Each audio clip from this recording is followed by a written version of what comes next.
of the world. Oh, my people, seek the truth, avoid the evil. Learn Yahweh's ways. Torah Life Ministries. Hello everybody, it's Paul Neeson with Torah Life Ministries and thehealthwatchman.com, which is my new website, healthwatchman.com.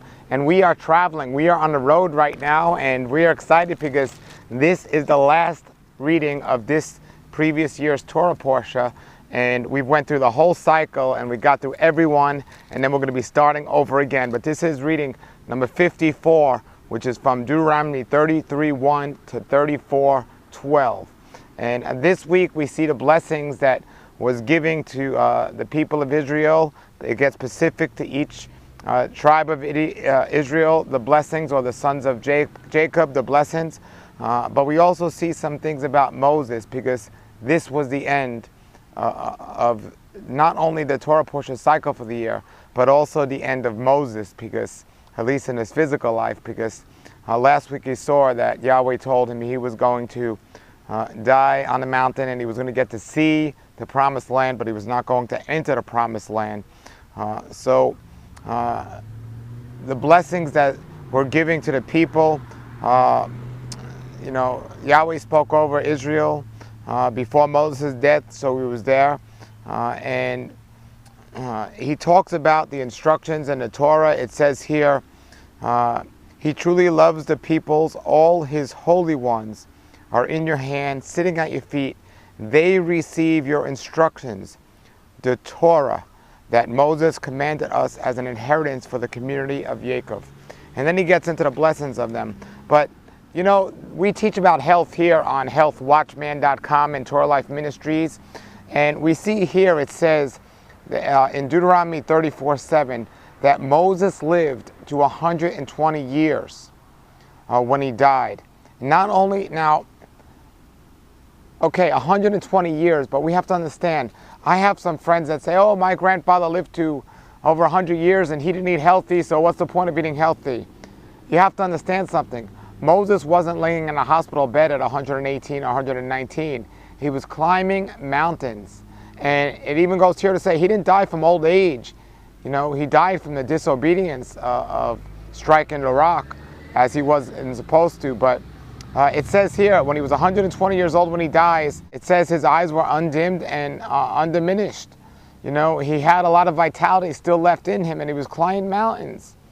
And when the scriptures say we should be living to 120 years, or we can live to 120 years, I don't want people to get the misunderstanding like I once got the misunderstanding, to think what it says in Genesis 6:3, man's days should be 120 years. Well, that doesn't mean they should be living 120 years. We have the capability to live even longer than that. Yahweh doesn't put any restrictions on what we can obtain. And very few people in today's world reach 120 or even the mark of 100 years old. And, you know, it shows us clearly that our age and our life and the quality and quantity of our life is affected by our actions. And Moses was a very righteous man that lived to 120. Now, the reason why I don't believe that 120 is the cap, or man's days is just 120 years, we look at the time of Noah. And, you know, when he was told man's days should be 120 years, that was about maybe 120 years, a little bit longer, but around the time since the flood came.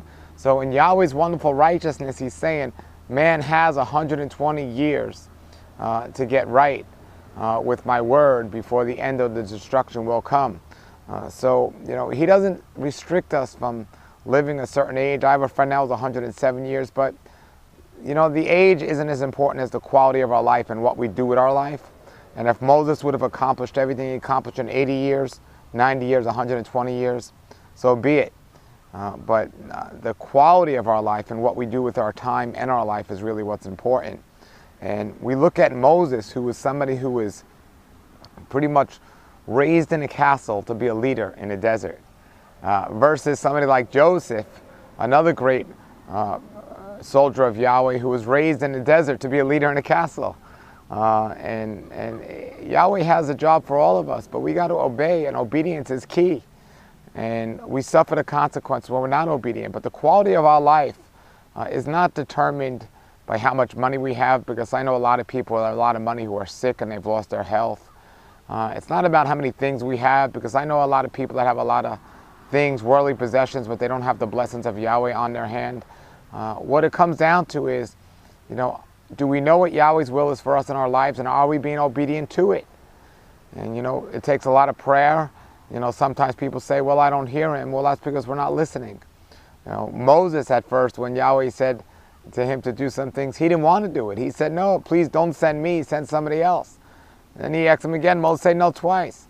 But then Moses got wise and he listened, and Yahweh used him wonderfully, and he can use you wonderfully as well. Remember, as we come to the closing of this Torah cycle, and we start all over again in a couple of weeks at the beginning, so if you've missed any of this, you could start all over in Parashah, Genesis with us.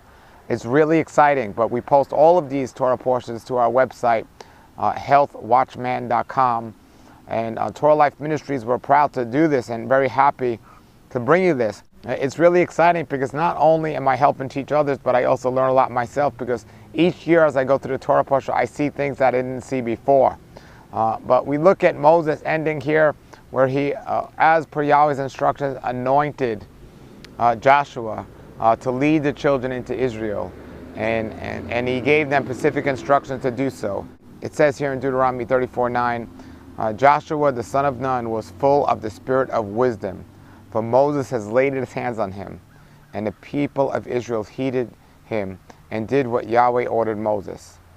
And since then there was not a prophet like Moses, and since now there hasn't been as well. But again, it's not the age we live to as much as it is the quality of our life.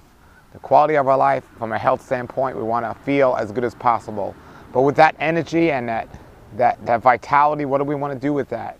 It's not about having enough energy so we could just do selfish things or do worldly pleasures. We want to have more energy so we can get the word out about Messiah. That's what it comes out to. And the best way to get the word about him is to have a passion for him. The best way to have a passion for him is to learn and study his word and know what he wants us to do. And I know for sure that he wants all of us to read his word. And the first 5 books, known as the Torah, are his guidelines and instructions. And he wants us to read them on a regular basis, so we never forget and always remember, and we take action and we're obedient to his word. It's been my pleasure and excitement to do this year's Torah portion, and I'm really excited to get started in a couple of weeks with Genesis. And we'll start right in Genesis 1, and we'll go through it again. All these videos and other videos are posted on my website, and you can go under the videos, leave any comments or questions you have below this video, and we'll be getting started. So until then, everybody, have a great day and a wonderful, blessed, raw life, and shalom, shalom. Come out of the world, oh my people, seek the truth, avoid the evil, learn Yahweh's way.